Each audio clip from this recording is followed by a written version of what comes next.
This event has been great for us. We got to meet a lot of manufacturing companies, which is primarily our target market. Dealing with the CXOs here, meeting face to face has been beneficial in pushing forward, our sales strategies and trying to get more business for our company.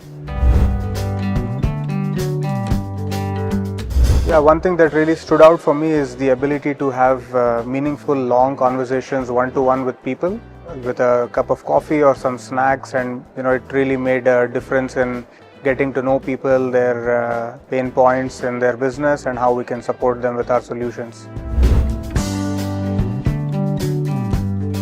Absolutely, I think people I've met here are decision makers from their organizations and can definitely influence the decisions that we want to drive. So CXOs from various departments has primarily been the kind of audience we would like to meet, and we have been able to meet.